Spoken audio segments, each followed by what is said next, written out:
If you are a car guy, this is either the best or the worst place you will ever find yourself. We are at a salvage auction in Los Angeles, and today we are digging through the madness. From crashed $500,000 supercars to a suspicious amount of stolen trucks, we are going to see what is actually worth saving and what is just scrap metal. Okay, we're kicking things off with something that immediately caught my eye the moment I walked in here. Just look at this absolutely stunning red Dodge Charger Hellcat sitting right in front of us. And guys, this isn't just any Hellcat. This is a jailbreak edition. But as soon as you get close, the story reveals itself. This beautiful machine is a fresh stolen recovery. And the worst part? The heart of this machine is completely gone. They stripped the supercharger right off that 6.2-liter Hemi V8. She ain't blowing anymore. That IHI supercharger pushing 11.6 psi of boost is what makes a Hellcat a Hellcat. Without it, you're looking at a motor that's lost over 300 horsepower. That blower is the soul of this car, and they just ripped it out like it was nothing. But they didn't stop there. This follows a common pattern with high-value Mopars. The thieves take everything that can't be easily tracked. No seats, no gauge cluster, no radio. All the critical wiring harnesses yanked out. The interior is a massive void, like staring into an empty shell.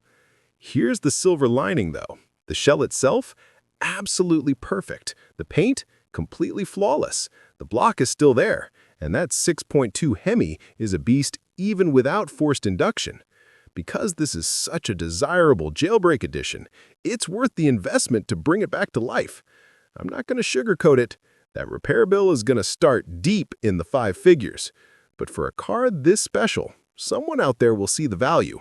This Hellcat will breathe fire again someday. All right, now I need to show you something that genuinely made my heart skip a beat when I spotted it across the lot.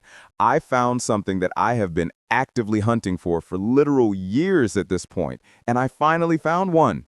A Terminator Cobra. This 2003 model right here is an absolute legend in the Ford performance world. The 4th generation Cobra with that factory supercharged engine is one of the most celebrated muscle cars ever built. And the one I found today? Well, it's got a massive twist that changes everything. Let me be upfront with you, though. It's a bit of a disaster up front. Actually, that might be understating it a little. The front bumper beam is completely pushed in, like someone hit something solid at a decent speed. The passenger fender is crunched right into the door, which tells me there's going to be some alignment issues throughout that whole side. And that headlight? Gone. Completely missing from the assembly. Looking underneath and around the damage, there's definitely going to be some frame rail damage that we're going to need to address on a proper repair jig. You can't just hammer this stuff out and call it a day. It needs professional attention to make it safe and straight again. On top of all that, it's listed as a non-runner in the auction system. And when you pop the hood, you see that factory supercharger sitting under this filthy, dusty aftermarket intake that somebody installed at some point. So there are some question marks about the mechanical condition, for sure. But here's the discovery that makes this car a 100% save in my book. Are you ready for this? The interior. The moment I opened that driver's door and looked inside, I saw the black and red leather combination, and my brain immediately went into overdrive. This isn't just a regular Terminator Cobra, guys. This is the super rare 10th anniversary edition. They only made 2,003 of these to celebrate, you guessed it, 2003. The value on one of these in good condition is exponentially higher than a standard Terminator. We're talking about a car that collectors actively seek out and are willing to pay serious premiums for. You simply do not let cars with this kind of provenance and rarity die. It's not an option. The rear end is mint condition, with no damage whatsoever.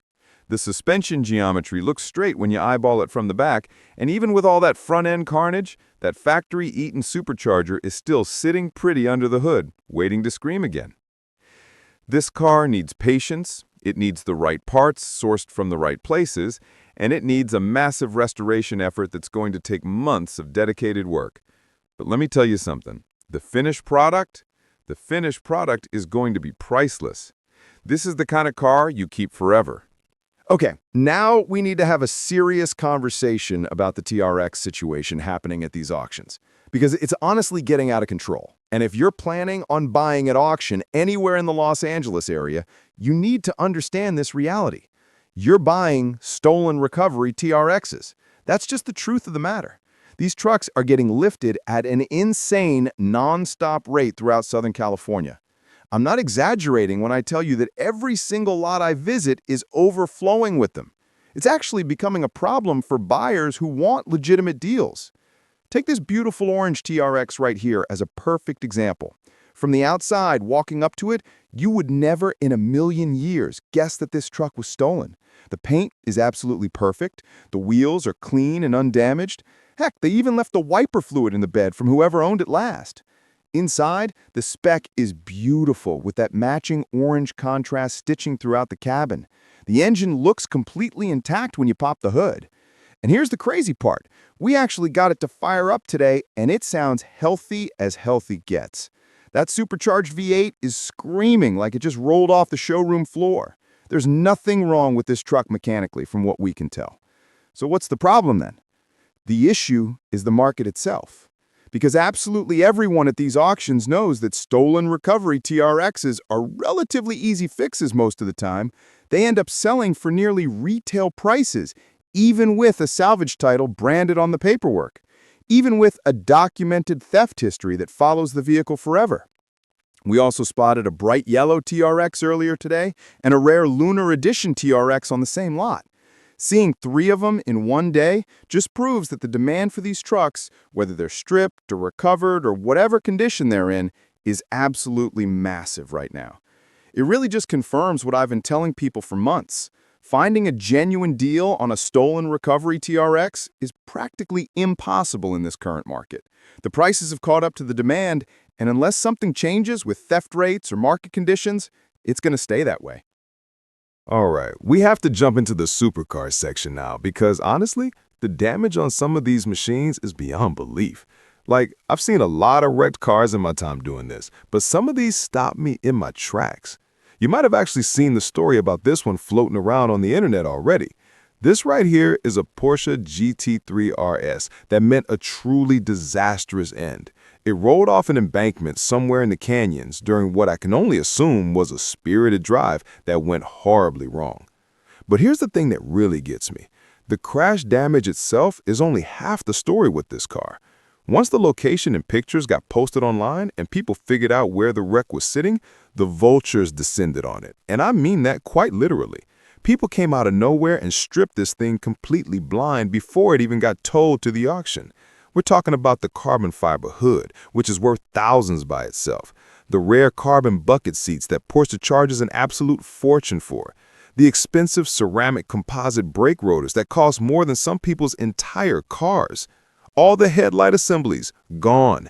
Every single valuable component that could be unbolted was taken. Between the initial rollover damage from the accident and the subsequent theft of all those parts, this $500,000 machine is now essentially nothing more than scrap metal. It's a genuine tragedy, honestly. Seeing such an incredibly high-performance machine, something that Porsche engineers poured their hearts and souls into creating, reduced to an empty shell like this. Jumping back over to the JDM Legends section of the lot, we came across a fantastic R32 GT-R earlier. Godzilla itself, sitting right there waiting for someone to rescue it. Yeah, it's got high kilometers on the odometer, which is always a concern with these older Japanese imports, but it still had all those desirable period-correct modifications and parts that collectors go crazy for. I spotted a rare Mines boost gauge still installed in the interior, which tells me the previous owner knew what they were doing and cared about authenticity. It's a solid platform that just needs some dedicated time on a frame repair jig to sort out some minor collision damage, and it could be an incredible build. However, the real shock of the day came when we walked up to this R35 GT-R. You approach it, and everything looks completely standard from the outside. Clean body, nice wheels, nothing out of the ordinary that would raise any red flags. But once you pop that hood and look at what's underneath, you see the absolute hack job that someone did to this car. Are you ready for this? someone had actually swapped out the original high-performance VR38 twin-turbo engine, the heart and soul of what makes a GT-R a GT-R, for a cheaper, naturally aspirated Nissan VQ V6. And then, to make matters worse, they welded it into the engine bay with what I can only describe as questionable precision. This is a complete Frankenstein car. It's not a real GT-R anymore in any meaningful sense, and it's a perfect example of why you absolutely must always check the engine code and verify what you're actually buying before you hand over any money at these auctions. People will try to pass off anything as legitimate if they think they can get away with it.